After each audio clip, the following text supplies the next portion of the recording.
అందరికీ నమస్కారం అండి. ఇట్లు మీ కృష్ణవేణి ఛానల్. ముఖ్యంగా ఈ వీడియోలో ధనత్రయోదశి యమదీపం గురించి తెలుసుకుందాం. ధనత్రయోదశి క్షీరసాగర మదనం సమయంలో శ్రీ మహావిష్ణువు యొక్క అవతారముగా అమృత కలశ అస్తుడై సమస్త ప్రజల యొక్క రోగాలను నివారించడానికి, ఆరోగ్యాన్ని ప్రసాదించడానికి ధన్వంతరి ఆవిర్భవించాడు. అలా ధన్వంతరి జన్మించిన ఆశ్వయుజ బహుళ త్రయోదశిని హిందువులు ధన త్రయోదశిగా జరుపుకుంటారు. మనము దీపావళి పండుగను 5 రోజులుగా జరుపుకుంటాము. మొదటిది ధనత్రయోదశి, రెండవది నరక చతుర్దశి, మూడవది దీపావళి, 4 బలిపాడ్యమి, 5 యమద్వితీయ. పేరున ఎంతో సంతోషంగా ఈ పండుగను జరుపుకుంటాము. మనము ధనత్రయోదశి కంటే ముందుగానే ఇంటిని శుభ్రపరచుకోవాలి. ధనత్రయోదశి నాడు ఉదయమే నిద్ర నుండి లేచి తలారా స్నానం చేయాలి. తర్వాత శుభ్రమైన వస్త్రాలను ధరించాలి. దేవుడి గది ముందు, ఇంటి ముందు అందమైన ముగ్గులను వేయాలి మరియు మామిడి తోరణాలు కట్టుకోవాలి. మన ఇంటిలో ఉన్న వెండి వస్తువులను, బంగారు వస్తువులను పాలతో మరియు పసుపుతో కడిగి పూజా మందిరంలో అమ్మవారి ముందు పెట్టుకోవాలి. ఈ రోజున ధన్వంతరి జన్మించాడు కనుక ధన్వంతరికి, లక్ష్మీదేవికి, కుబేరునికి మరియు గణపతికి పూజ చేయాలి. ఈ పూజను ఉదయముననే చేయాలి. ధనత్రయోదశి నాడు యమదీపం తప్పనిసరిగా పెట్టాలి. ఎందుకంటే ఆరోగ్యంగా ఉండడానికి మరియు సుఖ సంతోషాలతో ఉండడానికి, ఐశ్వర్యం కొరకు ధనత్రయోదశి రోజు తప్పనిసరి యమదీపం వెలిగించాలి. ఈ యమదీపము అపమృత్యు నివారణ కోసము పెడతారు. ఈ యమదీపము మన ఇంటి ద్వారానికి బయట వెలిగించాలి, లోపల వెలిగించకూడదు. ఈ దీపాన్ని ధనత్రయోదశి రోజు సంధ్యా సమయంలో వెలిగించాలి. ఈ దీపము ఎక్కువసేపు వెలిగితే చాలా మంచిది. యమదీపమునకు కావలసినవి: పసుపు, కుంకుమ, అక్షింతలు, అగర్బత్తీలు, వత్తులు, మట్టి ప్రమిదలు, బియ్యం పిండి మరియు అగ్గిపెట్టె, ఏకహారతి, గడపను అలంకరించుకోవడానికి రకరకాల పుష్పములు, హారతి ఇవ్వడానికి హారతి పళ్ళెము, కర్పూరము మరియు గంట, నైవేద్యంగా పెట్టడానికి బెల్లము, ఇవన్నీ ముఖ్యంగా కావలసిన వస్తువులు. మొదట గడపను శుభ్రంగా కడగాలి. శుభ్రంగా కడిగిన గడపను తడి లేకుండా తుడవాలి. గడప ముందు అలకాలి. బియ్యం పిండితో గడపపైన ముగ్గు వేసుకోవాలి. గడప ముందు తప్పనిసరి పసుపుతోని అలకాలి. గడపకు 2 వైపులా పసుపుతో అలకాలి. తర్వాత కుబేర ముగ్గు కానీ లేదా అష్టదళ పద్మం ముగ్గు కానీ వేసుకోవాలి. ఆ ముగ్గుపైన పసుపు, కుంకుమ వేయాలి. తరువాత 2 వైపులా తమలపాకులు లేదా ప్లేట్లు పెట్టాలి. దానిపైన ప్రమిద పెట్టాలి. దీపాన్ని వెలిగించి దీపమునకు పసుపు, కుంకుమ, అక్షింతలు, పుష్పములను పెట్టాలి మరియు నమస్కారం చేయాలి. దీనిని కార్తీక దీపము అంటారు. తర్వాత గుమ్మానికి 2వ వైపు అంటే దక్షిణం వైపు ఇందాకటిలాగా పసుపు రాసి ముగ్గు వేసి దానిపైన ధాన్యమును పోయాలి. ధాన్యము లేకపోతే గల్లుప్పును వేయాలి లేదా గోధుమలు వేసినా పర్వాలేదు. ఇప్పుడు దానిపైన ప్రమిదను పెట్టాలి. ప్రమిద నిండుగా నువ్వుల నూనెను పోయాలి. 6 వత్తులను తీసుకోవాలి.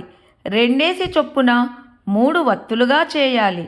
యమధర్మరాజుని స్మరిస్తూ ఇంట్లోని వారందరికీ అపమృత్యు దోషాలు తొలగించుమని ప్రార్థిస్తూ అందులో వేసిన దీపాలను వెలిగించాలి.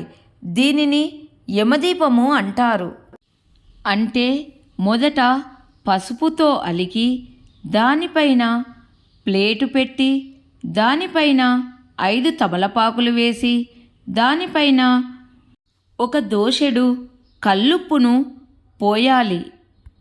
ప్రమిదను పెట్టి దానిలో 6 వత్తులను 3 వత్తులుగా వేసి నువ్వుల నూనెను పోసి యమధర్మరాజును స్మరించి మా ఇంటిలో వారందరికీ అపమృత్యు దోషము తొలగాలని, సుఖ సంతోషాలతో ఉండాలని, రాజయోగము కలగాలని మరియు ముఖ్యంగా మృత్యు దోషాలను తొలగించుమని మీ యొక్క పరిపూర్ణమైన అనుగ్రహము మాపైన ఉండాలని యమధర్మరాజును ప్రార్థించాలి. మనము వేసిన దీపపు ప్రమిదలలోని వత్తిని మొదట దక్షిణం వైపు ఉన్న వత్తిని వెలిగించాలి. తరువాత తూర్పు వైపు ఉన్న వత్తిని వెలిగించి ఆ తర్వాత ఉత్తరం వైపు ఉన్న వత్తిని వెలిగించాలి. ఈ దీపాలను అగ్గిపెట్టెతో వెలిగించరాదు. ఏకారతిలో వత్తులు వేసుకొని ఏకహారతితో ఈ వత్తులను వెలిగించాలి. తర్వాత పసుపు, కుంకుమ, గంధము 2 అగరబత్తీలు వెలిగించి ఆ దీపానికి పూజ చేయాలి. తర్వాత నైవేద్యం పెట్టాలి. దక్షిణం వైపు తిరిగి యమధర్మరాజుకు నమస్కారం చేసుకోవాలి. దీపం కొండెక్కిన తర్వాత ఉప్పుని నీటిలో కలిపి చెట్ల మొదట్లో పోయాలి. ఆ ప్రమిదలను మరియు తమలపాకులను ఎవ్వరూ తొక్కని చోట పారవేయాలి. మరలా వాటిని వాడవద్దు. ఈ విధముగా ధనత్రయోదశి రోజు మనము చేసినట్లయితే పరిపూర్ణమైన అనుగ్రహము కలుగుతుంది. ఈ ధనత్రయోదశి నాడు ఈ దీపం వెలిగించిన వారు బ్రహ్మచర్యము పాటించాలి.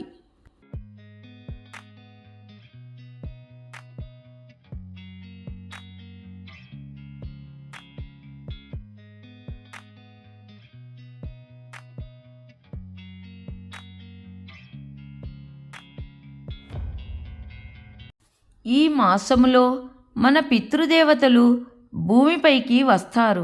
ఇక్కడ సంచరిస్తూ ఉంటారు. ఆశ్వయుజ బహుళ అమావాస్య రోజున తిరిగి వెళ్ళిపోతారు.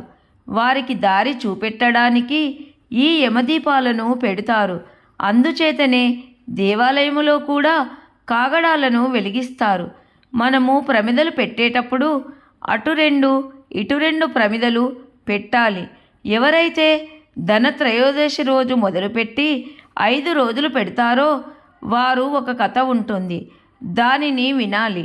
మనం వెలిగించిన యమదీపము మరియు ముగ్గు, పిండి అన్నిటినీ తీసివేసి పారే నీళ్ళలో వేయాలి లేదా చెట్టు మొదట్లో పోయాలి. వీలు లేనివారు ఒక్క ధనత్రయోదశి రోజు కూడా యమదీపాన్ని వెలిగించవచ్చు. ఈ ఒక్కరోజు వెలిగించినా కూడా అన్ని రకములైన శుభాలు కలుగుతాయి.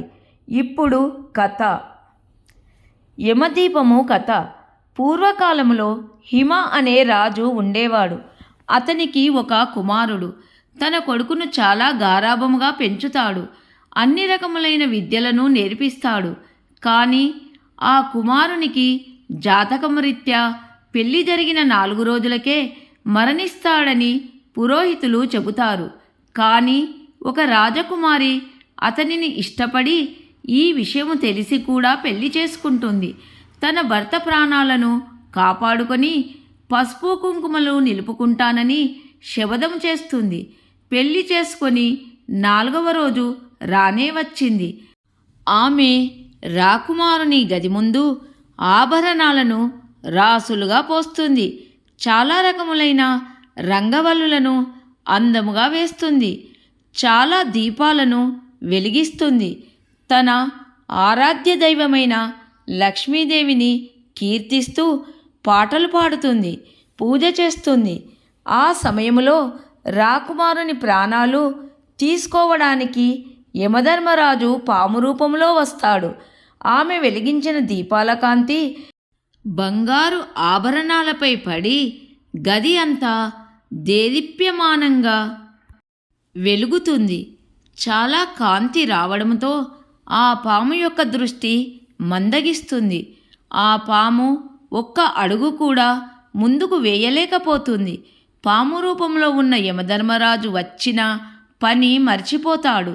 రాకుమారి పాడే సంగీతానికి పరవశుడై ఆ పాటలను వింటూ ఉంటాడు. సమయాన్ని కూడా మర్చిపోతాడు. ఇంతలోనే తెల్లవారిపోతుంది. యమగడియలు దాటిపోతాయి. యమధర్మరాజు ఖాళీ చేతులతో అక్కడి నుండి వెళ్ళిపోతాడు. ఈ విధముగా ఆ రాకుమారి తన భర్త ప్రాణాలను కాపాడుకుంటుంది. అందువలన ఇంటిలోని వారి ప్రాణాలను, మన ప్రాణాలను కాపాడుకోవడానికి యమదీపాలు వెలిగించాలి. అందుకే యమునికి ఇష్టమైన యమదీపాన్ని వెలిగిస్తారు. యమదీపం వెలిగించినప్పుడు దీనిని చదవాలి. యమాయ ధర్మరాజాయ సూర్యపుత్రాయ వైవస్వతాయ నమో నమః అని చదివి అక్షింతలు వేయాలి. చాలామంది ధనత్రయోదశి రోజు బంగారముని కొంటారు. కానీ బంగారము కొనలేని వారు వీటిని కొంటే కూడా అన్ని రకాల ఐశ్వర్యము కలుగుతుంది. ఆ వస్తువులు ఏమిటంటే కల్లుప్పు, బెల్లము, ధనియాలు మరియు విలాచీలు లేదా ఏదైనా రాగి వస్తువు కొనుక్కోవాలి. చీపురు మరియు ఏదైనా వెండి కైను కొనుక్కోవాలి. ఇలా చేస్తే అన్ని రకముల ఐశ్వర్యం కలుగుతుంది.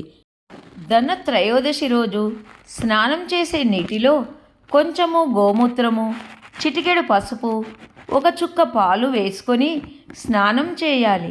లక్ష్మీ అమ్మవారికి తెలుపు అంటే చాలా ఇష్టము కాబట్టి తెల్లని వస్త్రాలు ధరించాలి. ధనలక్ష్మీదేవికి పూజ చేయాలి. దీనికి కావలసింది ధనలక్ష్మి చిత్రపటము లేదా లక్ష్మీదేవి ఫోటోకు కూడా పూజ చేయవచ్చు.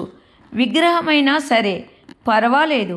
ముఖ్యంగా ధనలక్ష్మీదేవికి వీలుంటే తామర పుష్పములు, కల్వ పుష్పములు సమర్పించాలి. అమ్మవారి యొక్క సంపూర్ణ అనుగ్రహము మనపై కలుగుతుంది. లేదా గులాబీ పుష్పములు, ధవలము, చామంతులతో కూడా పూజ చేయవచ్చు. నైవేద్యముగా దద్దోజనము, పరమాన్నము ఏదీ కుదరకపోతే పానకము, వడపప్పు కూడా నైవేద్యముగా సమర్పించవచ్చు. ఈ వీడియో నచ్చితే లైక్ చేయండి, షేర్ చేయండి, సబ్స్క్రైబ్ చేయండి. అందరికీ ధన్యవాదములు.